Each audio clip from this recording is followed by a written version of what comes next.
બગદાણાની આખી ઘટનાને લઈ અને જયરાજ આહિરની જે એસઆઈટીની ટીમ દ્વારા પૂછપરછ કરવામાં આવી એ પૂછપરછ બાદ હવે કોળી સમાજમાં સંતોષ છે? શું કોળી સમાજ હવે શાંત પડી જશે? એમને એવું લાગે છે કે આખી ઘટનામાં જયરાજ આહિરની પૂછપરછ થઈ ત્યારબાદ હવે ક્યાંક ને ક્યાંક 25% જેટલો પણ કોળી સમાજને ન્યાય મળ્યો હોય? આનો જવાબ શું છે એની ચર્ચા આ વિડીયોમાં. નમસ્કાર, હું છું ઉજ્જવલ અને આપ જોઈ રહ્યા છો નિર્ભય ન્યૂઝ. જયરાજ આહિરની જે આખી એસઆઈટીની ટીમ દ્વારા સમન્સ પાઠવી અને પૂછપરછ કરવામાં આવી ત્યારબાદ ક્યાંક ને ક્યાંક એવું હતું અને લોકોને પણ એવું લાગી રહ્યું હતું કે હવે કોળી સમાજની અંદર ક્યાંક ને ક્યાંક સંતોષ આવશે, એમને ક્યાંક ને ક્યાંક એવું લાગશે કે હવે આખી ઘટનામાં એમને ન્યાય મળ્યો છે. પરંતુ કોળી સમાજ દ્વારા હજી પણ એ જ સવાલો ઊભા કરવામાં આવી રહ્યા છે અને કહેવામાં આવી રહ્યું છે કે આ આખી ઘટનામાં જે જયરાજ આહિરની એસઆઈટીની ટીમ દ્વારા પૂછપરછ કરવામાં આવી એ ક્યાંક ને ક્યાંક એક કોળી સમાજ માટે એક લોલીપોપ સમાન હતું કે એમને શાંત પાડવા માટે હાલ આ પૂછપરછ કરી દેવામાં આવી. હવે આ આખી બાબતને લઈ અને આગામી સમયમાં કોળી સમાજ શું કરવાનું વિચારી રહ્યું છે એની જો ચર્ચા કરવામાં આવે તો કોળી સમાજ હવે આ આખી બાબતને લઈ અને એક મહાસંમેલન કરવાનું છે. એના પહેલા જ આ આખા મહાસંમેલનમાં શું ચર્ચા થશે એ વાતને લઈ અને કોળી આગેવાનોની એક મીટિંગ મળી હતી અને એની અંદર શું ચર્ચા થઈ સૌપ્રથમ એ સાંભળી લઈએ. સમાજને જો આ વખતે ન્યાય નહીં મળે તો પછી ક્યારેય આવો સામનો વારંવાર કરવો પડશે. એટલે આમાં ન્યાય મળે એટલે 1લી તારીખે જે મીટિંગ છે એમાં વધુમાં વધુ માણસો હાજર રહે એ મારી લાગણી છે. Thank you. અને સતત મોડલિંગ કર્યા કિશનભાઈ મેળને એડવોકેટને વિનંતી કરીશ કે કાર્યક્રમ આવશે અને પત્ર બતાવશે કિશનભાઈ મેળ. મેળવવા માટે ટોળા કરવા પડે છે, સભાઓ કરવી પડે છે. આપણા આખા ગુજરાતમાંથી કોળી સમાજ જ્યારે 150 કરતા વધારે કલેક્ટર કચેરીઓ અને મામલતદાર કચેરીઓ ખાતે જઈને આવેદનપત્ર આપે છે, તેમ છતાં પણ સાચા આરોપીની ધરપકડ થતી નથી. એટલે ક્યાંક ને ક્યાંક આપણે હજી વધારે બહુ પછાત છે તેવી આપણી પરિસ્થિતિ છે. આ જ વિસ્તારનો હું રહેવાસી છું, વર્ષોથી અહીંયા રહ્યો છું. તમને બધા વાક્ય પછો કે આપણી ઉપર જયારે પોલીસ તંત્રને કાંઈ પણ થાય, કોઈ પણ ઘટના ઘટે તો આપણા પરિવારનો કોઈ સભ્ય ઉપર ગુનો દાખલ થયો હોય તો એના માતા પિતાને લઈને બેસાડતી પોલીસ સ્ટેશનમાં બેસાડ દેતા હોય. દારૂ પીધેલાનો કેસ કરવો હોય તો કે 2 કોળીને લઈ આવો કુંભારવાડામાંથી, રામદેવનગરમાંથી, અક્ષરપાકમાંથી, માઢિયા રોડેથી. તો આ પરિસ્થિતિ છે. અને અત્યારની હાલની પરિસ્થિતિ જુઓ, જેની ઉપર સતત આરોપ થતો આવ્યો છે તે વ્યક્તિ બિંદાસ 25 દિવસ સુધી બહાર ફેર્યો. આપણા 15 ધારાસભ્ય, 3 સાંસદ મુખ્યમંત્રીને મળવા ગયા ત્યારે 25 દિવસ બાદ એને સમન્સ કાઢ્યું અને 3 કલાક એની પૂછપરછ કરી અને ત્યારબાદ કીધું ઓકે તમે જઈ શકો છો. એટલે આપણી આવી પરિસ્થિતિ છે. એટલે આપણે હવે જાગવું પડશે. આવનારા દિવસોમાં તમે નહીં જાગો તો આવનારા દિવસોમાં તમારે ભોગવવાનો વારો આવશે, તમારી પેઢીને ભોગવવાનો વારો આવશે.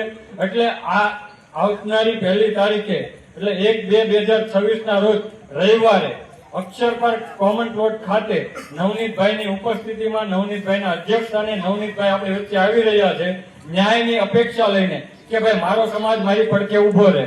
કારણ કે આ નવનીતભાઈનો દાખલો એટલા માટે, નવનીતભાઈ અડીખમ છે, અત્યારે પણ કહે છે કે મારે સમાધાન નથી કરવાનું, જે કંઈ પણ કરવું પડે હું તમારી માટે તૈયાર છું, તમારી સાથે છું. એની માટે આખો સમગ્ર ગુજરાતના કોળી સમાજ એની પડખે ઉભો છે. આપણે પણ પડખે ઉભા રહેવાની ફરજ છે. કારણ કે શિવરમાં, ઘોઘા તાલુકામાં, તળાજામાં, મહુવામાં આ તમામ જગ્યાએ એકી સાથે 2,000 લોકો ભેગા થયા છે. કલેક્ટર કચેરીએ, મામલતદાર કચેરીએ અથવા તો જે કાંઈ પણ જે સક્ષમ ઓથોરિટીઓ એને રજૂઆત કરી છે.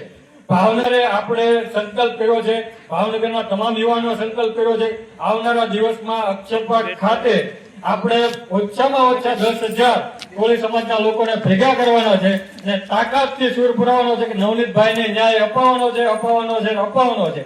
આપની પરંતુ અત્યારે જે આ ન્યાયની લડત છે એ નવનીતભાઈ માટેની છે. આપણી આંખ ખુલ્લી છે, આપણો સમાજ એક તાકને બંધાણો છે, કોળી ઠાકોર સમાજ એક થયો છે, તમામ ધારાસભ્ય એક થયા છે.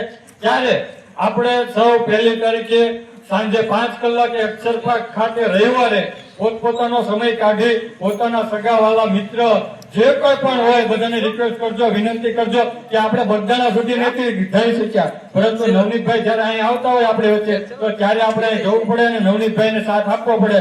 તો બધાને વિનંતી કરવા આવ્યા છે તો બધા તૈયાર થવા ને? બધાને વિનંતી છે, બરોબર છે. સમાજના યુવાન તરીકે વિનંતી છે કે આવનારી 1લી તારીખે તમામ લોકો આ વિસ્તારમાંથી કોઈ પણ એક પણ ઘર બાકી ન રહી જાય. કદાચ કોઈ પણ મતભેદ હોય પરંતુ આપણે મનભેદ ન હોય, તમામ મનભેદ મૂકીને આપણે એક સાથે કોળી સમાજના લોકો આપણે અક્ષરપાકમાં આપણી તાકાત દેખાડીએ અને નવનીતભાઈને ન્યાય માટે આહવાન કરીએ. તો જય કોળી સમાજ. ગરમ થઈ જતું હોય પણ આપણે ખરેખર કાયદાકીય રીતે લડી અને ભલે 21 દિવસ થયા, આજે 60 દિવસ થાય તો આનો ન્યાય આપણે લેવાનો છે. બાકી જો સરકારે ન્યાય નહીં આપે તો ન્યાય લેતા પણ આપણા સમાજને આવડે છે બધી રીતે, જે રીતે એ સમજે એ રીતે આપણને ન્યાય લેતા આવડે છે. એટલે પછી આમાં વારંવાર બનતું એવું પણ હોય છે, અમે ગમે એને મળીએ ને તો હું તમે કરી લીધું એમ. એટલે પરમ દિવસ જ એક બ્રહ્મ સમાજ બધા ભેગા થતા, હું ત્યાં ઊભો હતો એટલે એને મને એવું કીધું, મને કે કાલે જ તમારા કોળી સમાજની દીકરીને કે દરબારના દીકરાએ છેડતી કરી અને પછી પાછો સામેથી છોકરાનું માથું ફાડી નાખ્યું મહુવા આગળ જાગતાનું. તો મેં એને કીધું બોલ નંબર લાવે ને ઓલા કોણ છે, એટલે મેં જાગદાર 2-3 જણને ફોન કર્યા. મેં કીધું આવું કઈ બન્યું છે, પણ ત્યાંથી કોઈ કહેવા તૈયાર નથી કે આવું વસ્તુ બન્યું છે. મેં કીધું બોલો અમે આવીએ. એટલે ખરેખર જો આવું બધું જે થતું હોય તો સહન કરવું ને એ પણ ગુનો છે.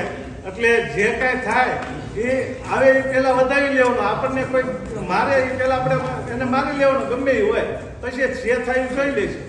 Thank you so much. એટલે હવે આ આખી બાબતે હજી સુધી કોળી સમાજ આગામી સમયમાં પણ લડી લેવાના જ મૂડમાં છે, કારણ કે જે પણ એસઆઈટી દ્વારા પૂછપરછ કરવામાં આવી હોય કે જયરા જાહેરને સમન્સ પાઠવવામાં આવ્યા હોય, આ તમામ બાબતોથી હજી પણ કોળી સમાજમાં સંતોષ નથી. કોળી સમાજની એક જ માંગ છે કે આખી બાબતમાં જે વારંવાર જેનું નામ લેવામાં આવી રહ્યું હતું એને હવે એસઆઈટી દ્વારા 25 દિવસ બાદ ક્યાંક ને ક્યાંક જે છે આખી ઘટનાના 25 દિવસ જેટલો સમય વીતી ગયો અને ત્યારબાદ પૂછપરછ માટે આખરે બોલાવવામાં આવ્યા છે. આગામી સમયમાં હવે મહાસંમેલનમાં શું ચર્ચા થાય છે એ પણ જોવાનું રહેશે. આ સમગ્ર બાબતે તમારો શું અભિપ્રાય છે એ અમને કમેન્ટ કરી જરૂર જણાવશો. અમારી ચેનલ નિર્ભય ન્યૂઝને લાઇક, શેર, સબસ્ક્રાઇબ કરવાનું ભૂલશો નહીં.